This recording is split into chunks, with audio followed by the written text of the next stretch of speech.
Hi friends, I'm Murthy. Welcome to my channel S get it. ప్రపంచమంతా భయపడుతున్నట్టే dragon China హాంకాంగ్కి ఇష్టం లేకపోయినా అక్కడి ప్రజలకు వ్యతిరేకంగా హాంకాంగ్ భద్రతా చట్టాన్ని అమల్లోకి తీసుకొచ్చింది. ఇక ఈ వీడియోలో ఈ నేషనల్ సెక్యూరిటీ యాక్ట్తో పాటుగా అసలు చైనాలో ఒక దేశంలో అంతర్భాగంగా ఉంటూనే హాంకాంగ్కి ఇన్ని ప్రత్యేకతలు ఎందుకున్నాయో చూద్దాం. Let's get in to the video. అసలు ఎక్కడుంది హాంకాంగ్? పదండి చూసేద్దాం.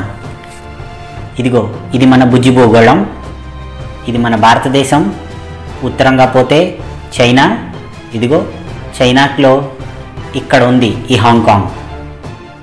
ఈ హాంకాంగ్ అనేది పర్ల్ నది దక్షిణ సముద్రంలో కలిసే చోట న్యాచురల్గా ఏర్పడిన ఒక నది వాయి, అంటే హిస్టరీ అన్నమాట. చైనాలో మరే ప్రాంతానికి లేని ప్రత్యేకతలన్నీ ఈ హాంకాంగ్లోనే ఉంటాయి. అవేంటో ఒక్కొక్కటిగా చూద్దాం. ముందుగా వీరు మాట్లాడే భాష. చైనాలో మ్యాండరిన్ మాట్లాడితే ఇక్కడ ప్రజలు మాత్రం క్యాంటనీస్ మాట్లాడతారు. ఆఫ్ కోర్స్ వీరు మాట్లాడే భాష ఏదైనా వీరి అఫీషియల్ లాంగ్వేజ్ మాత్రం చైనీస్ అండ్ ఇంగ్లీష్. అలాగే వీరు ఉపయోగించే కరెన్సీ చైనాలో రెన్మిన్బి చలామణిలో ఉంటే వీరు సొంత కరెన్సీ ఏర్పాటు చేసుకున్నారు. ఇక్కడ వీరు హాంకాంగ్ డాలర్ని వాడతారు. అలాగే వీరి లైఫ్ స్టైల్ బాగా డిఫరెంట్గా ఉంటుంది. ఎందుకంటే చైనాలో అసలు ఫ్రీడమ్ అనేదే ఉండదు.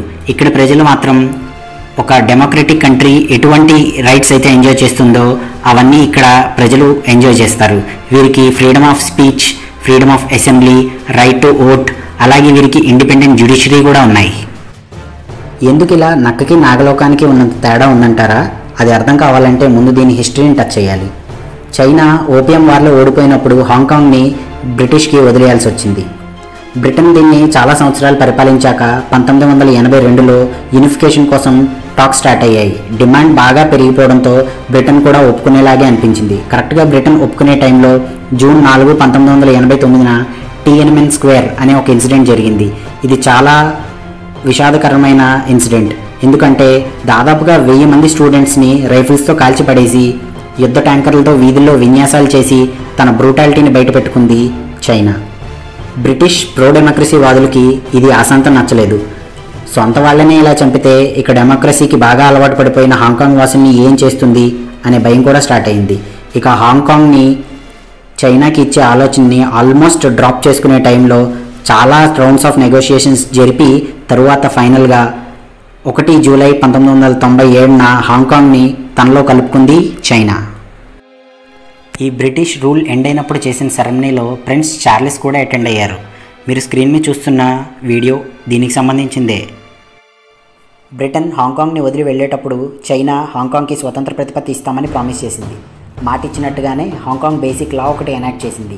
తద్వారా ఇక్కడి ప్రజలకు right to vote, freedom of speech, freedom of assembly, independent జ్యుడిషియరీలతో కూడిన ఒక డెమోక్రటిక్ సెటప్ను గిఫ్ట్గా ఇచ్చింది. అయితే డిఫెన్స్ అండ్ ఫారెన్ అఫైర్స్ ఈ రెండు మాత్రం చైనా తన కంట్రోల్లోనే పెట్టుకుంది. దీన్నే సింపుల్గా 1 కంట్రీ 2 సిస్టమ్స్ పాలసీ అని అంటారు. ఇక్కడ జ్యుడిషియరీ నిజంగానే ఇండిపెండెంట్గా చైనీస్ ఇంటర్ఫిరెన్స్ లేకుండా పనిచేస్తుంది. అలాగే ఈ రీజన్ చాలా అటానమస్గా ఉంటుంది. ఎంత అటానమస్గా అంటే మీరు టియనమెన్ స్క్వేర్ మాన్యుమెంట్స్ కోసం చైనా వెళ్ళి ఎక్కడైనా వెతికితే దొరకవు. భూతద్దం వేసి వెతికినా దొరకవు. ఒక కాగితం కానీ ఒక ఫోటో కానీ కనిపించవు. అలా ఉంటే అవి నేరం. అంతేకాదు ఇక్కడ ప్రజలు ఎవరు ఓపెన్గా దీనికోసం మాట్లాడకూడదు. చైనా యొక్క సెర్చ్ ఇంజిన్లు దీనికోసం ఎటువంటి రిజల్ట్స్ ఇవ్వవు. మీ దగ్గరికి పోలీసులు అయితే రావచ్చు, కానీ ఖచ్చితంగా ఎటువంటి రిజల్ట్స్ బ్రౌజర్లో కనిపించే అవకాశమే లేదు. ఎందుకంటే చైనా తను చేసిన తప్పును దాచాలనుకుంటోంది. తమ తర్వాత తరం ప్రజలకి ఈ విషయం తెలియకుండా ఉండాలి అంటే ఇలాంటి మార్గాలను ఎంచుకోవడం చైనాకు కొత్త ఏం కాదు. అయితే చైనా చేసిన తప్పును దాచాల్సిన అవసరం హాంకాంగ్కి లేదు కదా. సో హాంకాంగ్లో మాత్రం చైనాలో ఎక్కడ కనిపించినా కనిపించకపోయినా టియనమెన్ స్క్వేర్ యొక్క మాన్యుమెంట్స్ అడుగడుగునా కనబడతాయి. ఎందుకంటే ఇక్కడ ఫ్రీ మీడియా, ఫ్రీ స్పీచ్ ఉన్నాయి కాబట్టి. మేబీ ఇట్లాంటి ఒక డిఫరెంట్ సెటప్ ఉండడం వల్లే కాబోలు హాంకాంగ్ ఇంతగా డెవలప్ అయింది. మొదట్లో కేవలం చేపలు పట్టుకొని బ్రతికే జనం ఉండే ఒక చిన్న ప్రాంతం ఇప్పుడు వరల్డ్ క్లాస్ బిజినెస్ హబ్. వరల్డ్లో అల్ట్రా నెట్వర్త్ ఇండివిజువల్స్ చాలామంది ఇక్కడ బతుకుతారు. ఏషియాలోనే ఎక్కువ మంది బిలియనీర్స్ ఉండే ప్రాంతం హాంకాంగ్. లైఫ్ ఎక్స్పెక్టెన్సీ కూడా ఈ నగరానికి చాలా ఎక్కువ. అంతేకాదు ట్రాన్స్పోర్టేషన్, ఎడ్యుకేషన్, ఇన్ఫ్రాస్ట్రక్చర్ ఇలా ఏ రంగంలో చూసినా హాంకాంగ్ హవా ఉంటుంది. చైనాలోని ఏ నగరంతో పోల్చినా హాంకాంగ్ ద బెస్ట్. చైనాలో ఏంటి, ఏషియా మొత్తం మీద ఏ నగరంతో పోల్చినా కూడా Hong Kong one of the best cities అని చెప్పచ్చు. ఇక్కడ ఎట్లాంటి ప్రాబ్లమ్స్ లేవు అని చెప్పడం కాదు, ఇక్కడ కూడా కొన్ని సమస్యలు ఉంటాయి. ఫర్ ఎగ్జాంపుల్, ఆర్థిక అసమానతలు ఈ ప్రాంతంలో బాగానే ఉన్నాయి. అంతేకాదు ఇక్కడ పాపులేషన్ డెన్సిటీ కూడా బాగా ఎక్కువ. హాంకాంగ్ విషయంలో బ్రిటన్కి చైనా చేసిన ప్రామిస్ అదేనండి స్వతంత్ర ప్రతిపత్తి. ఇదైతే ఎల్లకాలం కాదు, కేవలం 50 ఏళ్ళు మాత్రమే. 1997లో హాంకాంగ్ చైనా చేతికి వచ్చింది. అక్కడి నుంచి 50 ఏళ్ళు లెక్కెడితే 2047లో ఈ స్వతంత్ర ప్రతిపత్తికి ఎండకాడు పడిపోతుంది. ఈ హాంకాంగ్ వాసులు స్వేచ్ఛావాదులు అయి ఉండడం వల్ల తరచూ చైనాని క్రిటిసైజ్ చేస్తారు. వీరిని కంట్రోల్ చేయడానికి నేషనల్ సెక్యూరిటీ లా ఇలాంటి చట్టాలను చాలాసార్లు హాంకాంగ్ యొక్క లెజిస్లేటివ్ బాడీస్లో ప్రవేశపెట్టి చైనా చాలాసార్లు వెనక్కి తగ్గింది. అదేంటి, హాంకాంగ్కి చైనాకి సపరేట్ చట్టసభలు ఉండేటప్పుడు బిల్ చైనా ఎలా ప్రవేశపెట్టింది అనేగా మీ డౌట్. Wait, let me explain. హాంకాంగ్లోని ప్రజల లీడర్ని చీఫ్ ఎగ్జిక్యూటివ్ ఆఫీసర్ అంటారు. ఈ చీఫ్ ఎగ్జిక్యూటివ్ ఆఫీసర్ ప్రజలు ఓట్లు వేస్తే గెలవరు. చీఫ్ ఎగ్జిక్యూటివ్ ఆఫీసర్ని సెలక్షన్ కమిటీ డిసైడ్ చేస్తుంది. అయితే నేమ్ క్లియరెన్స్ మాత్రం చైనా చేయాల్సి ఉంటుంది.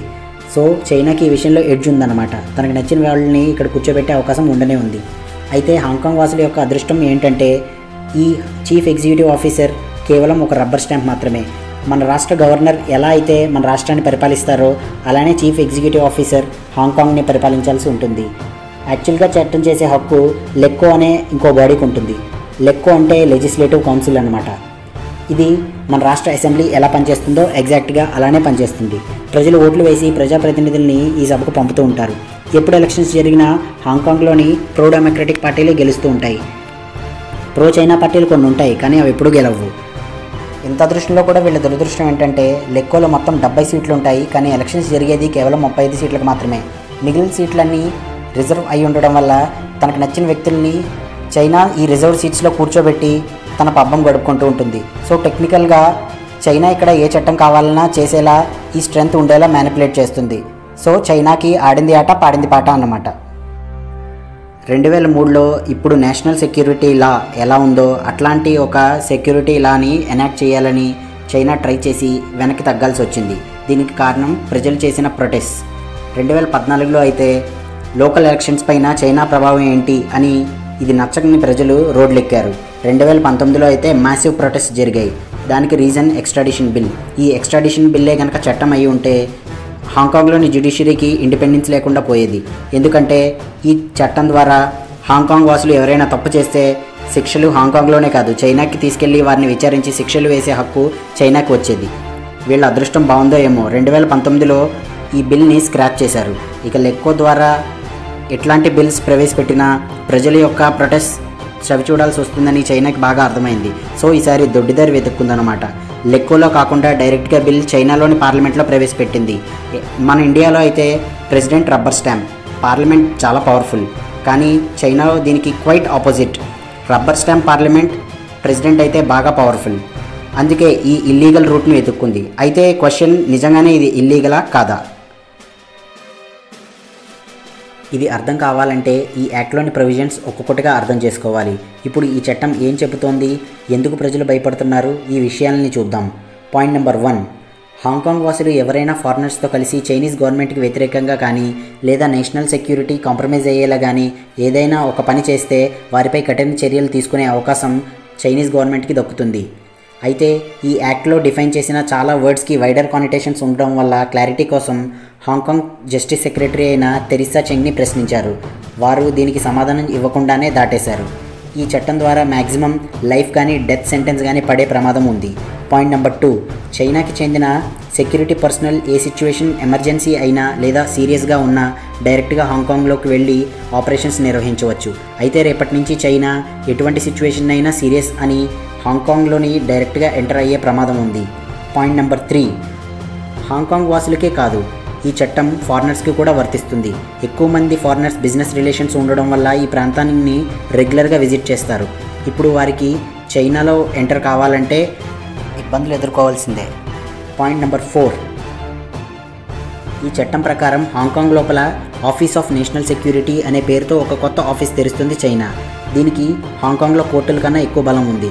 ఎందుకంటే ఫారినర్ ఇన్వాల్వ్మెంట్ ఏదైనా ఇష్యూలో ఉంది అంటే వెంటనే office of national security involve కావచ్చని ఈ చట్టంలో పొందుపరిచారు. అయితే మన దేశంలో ఇటువంటి చట్టాలు లేకపోలేదు. ఇదివరకు పోటా ఇప్పుడు యూఏపీఏ లాంటి చట్టాలు ఉన్నాయి. కానీ ఇక్కడ జ్యుడిషియరీ గవర్నమెంట్కి అంత ఈజీగా లొంగదు. అలాగే free speech and free media ఉండడం వల్ల అకౌంటబిలిటీ కూడా బాగానే ఉంది. హాంకాంగ్లో కూడా జ్యుడిషియరీ స్ట్రాంగ్గానే ఉన్నా ఈ చట్టంతో కోర్టుల యొక్క చేతులు కట్టేశారు. ఈ యాక్ట్ ప్రజలకు ఇష్టం లేకపోయినా వచ్చింది. సో వారికి ఇచ్చిన రైట్ టు ఓట్కి అర్థం పర్థం లేదు. అలాగే రేపు freedom of speech, freedom of అసెంబ్లీని ఈ యాక్ట్ ద్వారా తొక్కేయబోతున్నారనేది తేటతెల్లం అవుతోంది. జ్యుడిషియరీ చేతులు ఆల్రెడీ కట్టేశారు కాబట్టి ఇక హాంకాంగ్కి ఇచ్చిన స్వతంత్ర ప్రతిపత్తికి అర్థం పర్థం లేకుండా చేసింది ఈ యాక్ట్. అయితే నా దృష్టిలో ఈ యాక్ట్ ఇల్లీగల్ కాదు, కేవలం ఇమ్మోరల్ మాత్రమే.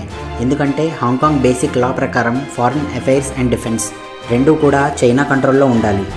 సో ఈ యాక్ట్ పూర్తిగా లీగల్. ప్రపంచ దేశాలు ఈ యాక్ట్ ఎనాక్ట్ కాగానే ఖండించడం స్టార్ట్ చేశాయి. ట్రంప్ గారు చెప్పినట్టు ఇది 1 కంట్రీ 2 సిస్టమ్స్ కాదు, ఇది 1 కంట్రీ 1 సిస్టమ్ వైపు మూవ్ అవుతోంది. ఇప్పుడు హాంకాంగ్కి యూఎస్ఏతో ఉన్న స్పెషల్ స్టేటస్ని రద్దు చేసినట్టు ట్రంప్ ప్రకటించారు. యూకే చాలా సంవత్సరాలు వారిని పరిపాలించడం వల్ల కాబోలు బాగా రెస్పాన్సిబిలిటీ ఫీల్ అయి ఉంటుంది.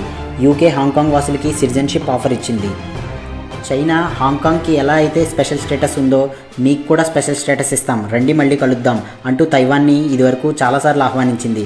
ఇక వారు చైనాని చస్తే నమ్మరు. అలానే హాంకాంగ్కి అన్ని రకాల సాయం చేస్తామని తైవాన్ ప్రకటించింది. ఇండియా హాంకాంగ్ రిలేషన్స్ 19వ శతాబ్దం నుంచి బాగానే ఉన్నాయి. అయితే రీసెంట్ ఇష్యూస్ వల్ల ఇండియా ఫ్యూచర్లో ఎటువంటి స్టెప్స్ తీసుకుంటుంది అనేది వేచి చూడాల్సి ఉంటుంది. ఇది ఫ్రెండ్స్ హాంకాంగ్ కదా. మీకు నచ్చితే అందరితో షేర్ చేయండి. Hope you all enjoyed my video. Just give it a thumbs up, please like, share and subscribe.